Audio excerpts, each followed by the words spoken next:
بسم اللہ الرحمن الرحیم الحمدللہ رب العالمین والصلاة والسلام علی سید الانبیاء والمرسلین الصلاة والسلام علیک یا رسول اللہ وعلی آلک و صحابک یا حبیب اللہ الصلاة والسلام علیک یا خاتم النبیین وعلی آلک و صحابک یا خاتم المعصومین۔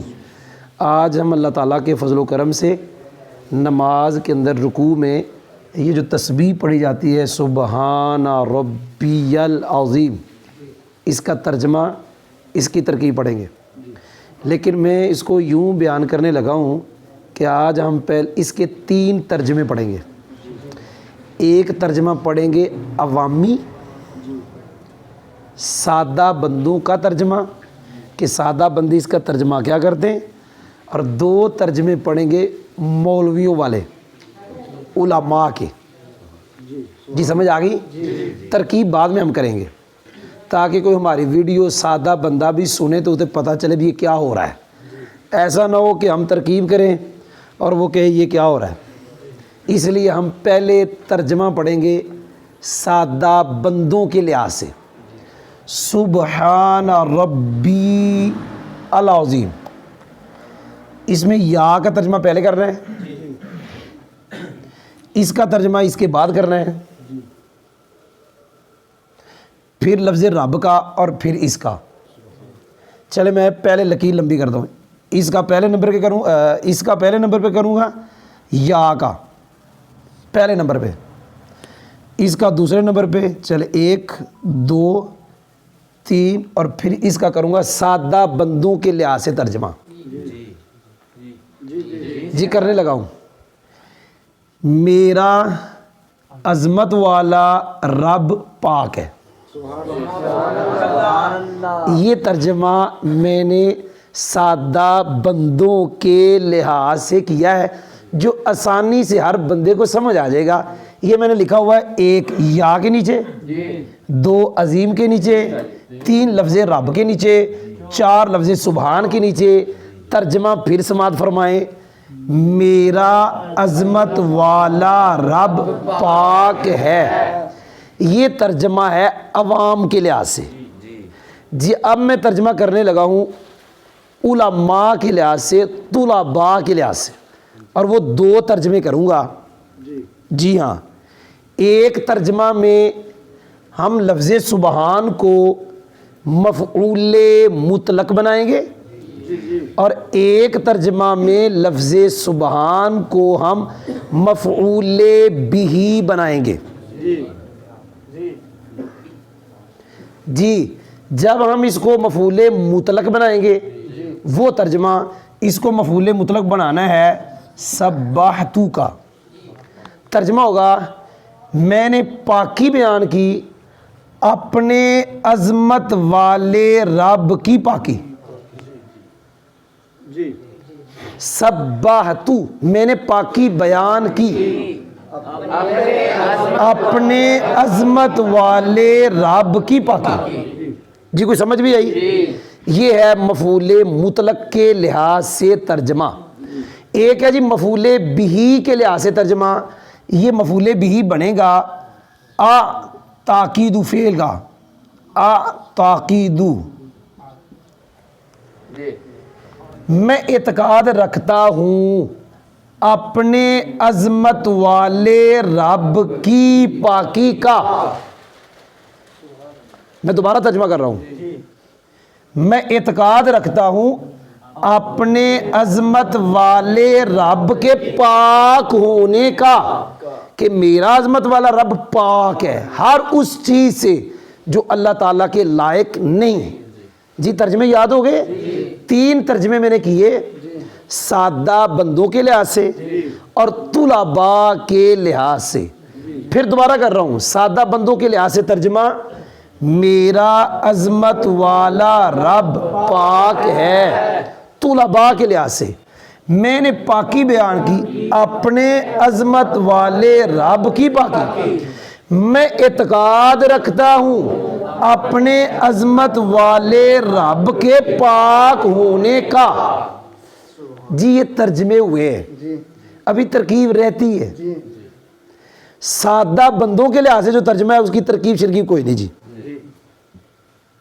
جی سمجھ بھی آئی؟ جی اب میں ترکیب کروں گا. سب سے پہلے لفظ سبحان ہے. لفظ سبحان کے بارے میں لکھا ہوا ہے اصل میں یہ مصدر ہے ولا فعل لہ، لیکن اس کا فعل کوئی نہیں. بعد میں یہ تسبیح کے معنی کو متضمن ہوا اور پھر سبحت فعل آیا. اب اس کے اندر جو معنی ہوگا وہ پاکی بیان کرنے والا ہوگا. یہ لکھا ہوا ہے. پتہ نہیں آپ کو سمجھ آئی کہ نہیں. آگے جا رہا ہوں. لفظ سبحان جب یہ علم ہو، علم پھر یہ غیر منصرف. لفظ سبحان ایک سبب وصف، ایک سبب الف نون زائدہ تان. سبحان جب نام ہو تو یہ غیر منصرف. اگلا قاعدہ لفظ سبحان لا یکادو یستعمل، قریب نہیں کہ استعمال ہو، الا مضافن، مگر مضاف ہوتا ہے. پتہ نہیں آپ نے سنا کہ نہیں سنا. لفظ سبحان ہمیشہ مضاف ہوتا ہے. سبحان اللہ، سبحان ربی العظیم، سبحان ربی الاعلی، سبحانک اللہم، سبحان الذی اسری. لفظ سبحان ہمیشہ مضاف ہوتا ہے. جی یہ میں نے لفظ سبحان کے بارے میں کچھ قاعدے پڑھے. اب ہم ترکیب کریں گے. یہ لفظ سبحان آگے مضاف ہے. لفظ رب بھی آگے مضاف ہے. یا ضمیر اس لفظ رب کا مضاف الیہ ہے. اصل میں قاعدہ وہی ہے کہ آخر میں معرفہ، اس سے پہلے جتنے نکرے آئیں گے مضاف مضاف الیہ مضاف مضاف. لفظ سبحان نکرہ، لفظ رب نکرہ، یا ضمیر معرفہ، مضاف مضاف الیہ مضاف مضاف الیہ.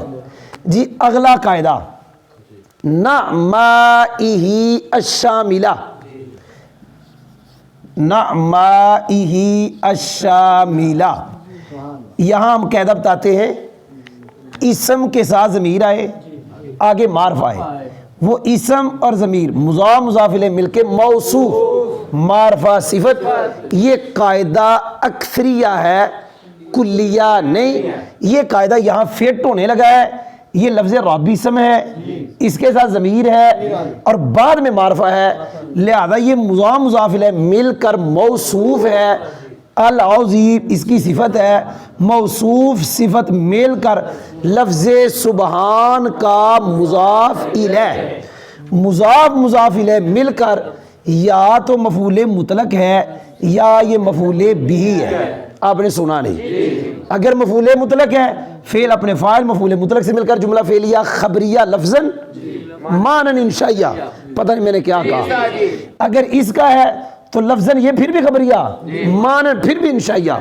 آپ نے سنا نہیں. تو میں نے آپ کے سامنے ترکیب کر دی ہے. ترجمے میں نے پہلے کر دیے لیکن تھوڑا سا اور بھی بیان کروں گا. جب ہم مفعول مطلق بنائیں گے، مفعول مطلق کی ہدایت النحو میں 3 قسمیں ہیں: تاکیدی، نوعی، عددی. جی ہاں قاعدہ سننا. تاکیدی، نوعی کی پہچان کے 3 طریقے. نمبر 1 وہ وزن جو ہے فعلاتن کا ہوگا،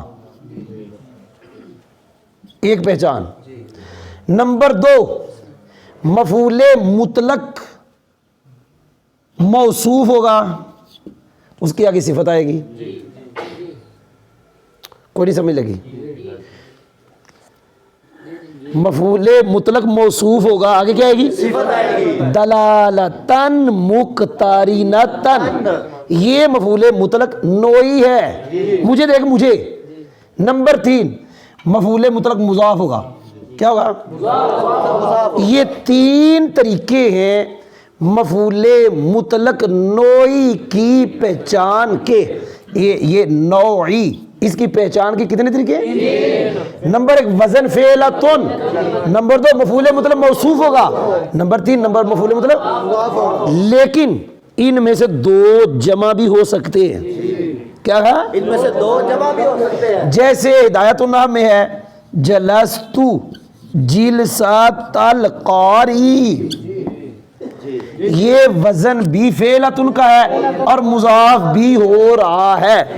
آپ نے سنا ہی نہیں. مفعول مطلق کی 3 قسموں میں سے ایک قسم کے بارے میں نے بتا دیا. اس کی پہچان کے 3 طریقے ہیں.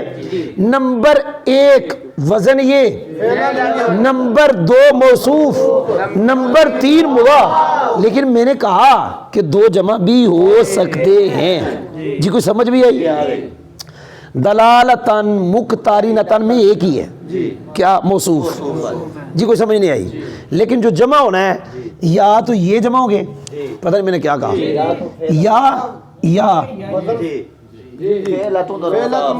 یا فعلتن تو موصوف. ایسا تو نہیں ہوگا موصوف بھی ہو مضاف بھی ہو. پتہ نہیں آپ نے سمجھا کہ نہیں سمجھا. مفعول مطلق عددی، اس کی پہچان کے 3 طریقے. نمبر 1 وزن فعلتن، فعلا. نمبر 2 تثنیہ. نمبر 3 جمع. جو مفعول مطلق وزن یہ ہو وہ عددی، جو مفعول مطلق تثنیہ ہو عددی، جو مفعول مطلق جمع ہو عددی. جی یاد ہوا؟ یہ ہے عددی کی پہچان کے طریقہ، یہ ہے نوعی. اور جو ان کے علاوہ وہ تاکیدی ہوگا. کیا ہوگا؟ تاکیدی ہوگا. مثال کے طور پہ یہ لفظ ہے ضربت ضربن. اب یہ ضربن نہ یہ وزن ہے، نہ موصوف ہے آگے، نہ یہ آگے مضاف ہے. پتہ چلا نوعی نہیں ہے. نہ یہ فعلتن کا وزن ہے، نہ یہ تثنیہ ہے، نہ یہ جمع ہے. پتہ چلا عددی بھی نہیں ہے. مفعول مطلق جب نوعی بھی نہیں عددی بھی نہیں تو تاکیدی ہے. اگلا قاعدہ آج تو توجہ نہ پڑھ رہے ہیں.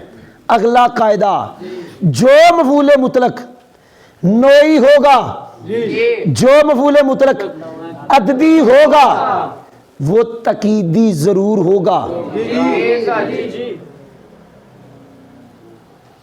جو مفعول مطلق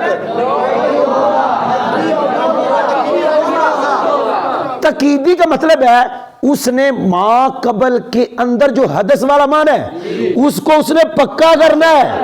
تو وہ پکا تو اس صورت میں بھی کرے گا، اس صورت میں بھی کرے گا.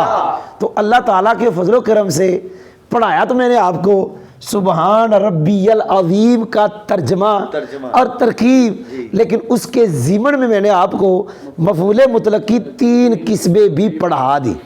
کوئی سمجھ